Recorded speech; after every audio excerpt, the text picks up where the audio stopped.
अरे बहू रानी तो सारा सारा दिन कमरे में बंद रहती है, कोई काम भी नहीं। मैं तो बोर हो जाती हूँ, क्या करूँ।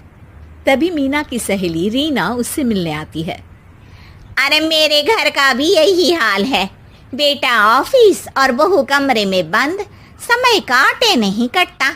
लेकिन अब सच मानो तो वक्त ही नहीं है कि वक्त से रोटी भी खा लूं। अरे बहन, मुझे भी बता दे कौन सा जादू चलाया है। मैं भी अब जिंदगी के बचे कुचे दिन आराम से काट लूं। दीवारें देख देख कर तो बोर हो गई हूं मैं। रीना मीना को एक स्मार्टफोन देती है। ये ले, ये है वो छड़ी जो जादू करती है। इसमें मैंने तेरा फेसबुक अकाउंट भी बनाया है, एंजल प्रिया के नाम से। बस अब यहाँ दोस्त बना और सबसे बातें कर। सास को पहले तो उतना समझ नहीं आता है, लेकिन धीरे धीरे वो उसकी आदत डाल लेती है। माँ जी जल्दी से खाना खा लीजिए, मुझे थोड़ा काम है। अरे तू जा, मैं खा लूंगी, अभी वक्त नहीं है। और सासू माँ मोबाइल में मुंह गड़ाए जवाब दे देती है। बहू समझ ही नहीं पाती और वहां से कमरे में चली जाती है। अचानक सास को किसी प्यारी पिंकी की फ्रेंड रिक्वेस्ट आती है।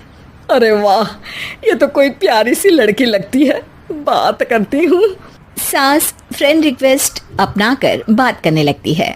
अब क्या था, सास सारा दिन उस सहेली से बात करती, अपनी कहती उसकी सुनती। एक दिन सास फोन पर ही सर गड़ाए। अरे बहू, जरा मंदिर के लिए थाली सजा दे, आज कीर्तन है। बहू फोन पर किसी को मैसेज टाइप करते कहती है। माँ जी क्या है, अब मुझे क्या पता कि आपको कौन कौन से भगवान की पूजा करनी होती है। तभी सास के पास कोई मैसेज आता है। अच्छा अच्छा ठीक है, रहने दे, मैं ही कर लूंगी। अब मैंने मना थोड़ी ना किया है, कर देती हूँ मैं। अब मैंने भी बोला ना कि थोड़ी देर में बात करती हूँ, तो मैं ही कर लेती हूँ, तू जा अपने कमरे में।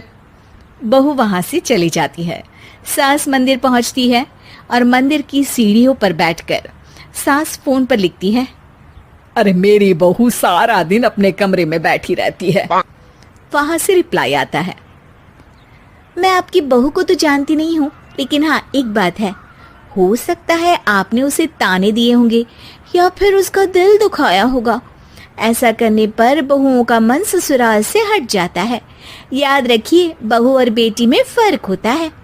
सास घर जाती है और बहू से बड़े ही प्यार से बात करती है, उसके लिए खाना बनाती है, उसे गिफ्ट में साड़ी भी देती है। जिसके बाद अगले दिन, माँ जी चलिए, आज मैं भी आपके साथ मंदिर चलती हूँ, आते वक्त भोले भैया के गोलगप्पे खाकर आएंगे।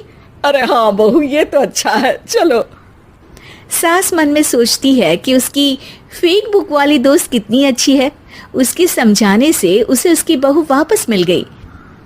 वो बहू को अपनी दोस्त के बारे में बताने का सोचती है, लेकिन फिर चुप हो जाती है। बहू फोन पर टाइप करती है। मेरी सास मुझे नौकरानी समझती है, एक गिलास पानी तक खुद नहीं लेती। मन तो करता है कि बोल दूं, मैं बहू हूँ, कोई नौकरानी नहीं। वहां से रिप्लाई आता है। देखो, तुम्हारी सास को तो मैं भी नहीं जानती, लेकिन वो बुजुर्ग होंगी। पूरा जीवन उन्होंने घर गृहस्थी चूल्हा चौका में निकाल दिया। और फिर तुम ये भी मत भूलो कि जिस पति पर तुमको इतना गर्व है, उसे भी शिक्षा उन्होंने ही दी है। तो जिसने तुम्हें इतना दिया, क्या तुम उनकी थोड़ी सी सेवा नहीं कर सकती? बहू भी अगले दिन से सास का सारा काम करती, उनके पैर दबाती, उनका ख्याल रखती, उनके साथ घूमने जाती। एक दिन सास, बहू ये लो मेरा हीरे का हार। पहले तो सोचा था कि अपनी बेटी को दूंगी, लेकिन आज जब मेरे हाथ पैर में दर्द था तो तुम मेरा साथ दे रही थी। समय पर खाना पानी देकर तुमने ही मेरा बुढ़ापे में साथ दिया। उसके हिस्से का बहुत कुछ मैं उसे दे चुकी हूँ, लेकिन ये अब तेरा। बहू तो ये देखकर खुशी से उछल ही जाती है। वो सास को गले लगाकर कहती है, माँ जी आप सच में बहुत अच्छी है। भला हो उस एंजल प्रिया का जिसने मुझे आपसे वापस मिलवा दिया, वरना मैं तो हमेशा आपको गलत ही समझती। मैं तो सोचती थी काश वो एंजल प्रिया मेरी सास होती। क्या नाम लिया बहू? एंजल प्रिया तेरी फेक बुक फ्रेंड है? हाँ माँ जी, वो बहुत अच्छी है। उन्होंने ही मुझे बताया कि सास की कीमत क्या होती है। अरे बहू, कहीं तू प्यारी पिंकी तो नहीं? जी माँ जी, मैं ही हूँ प्यारी पिंकी। क्यों?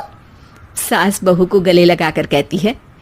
मैं भी यही सोचती थी कि काश प्यारी पिंकी मेरी बहू होती। शुक्रिया बहू। सासू माँ, शुक्रिया तो हम दोनों को फेसबुक और सोशल मीडिया का करना चाहिए, जिसने हम दोनों को एक दूसरे से दिल से मिला दिया।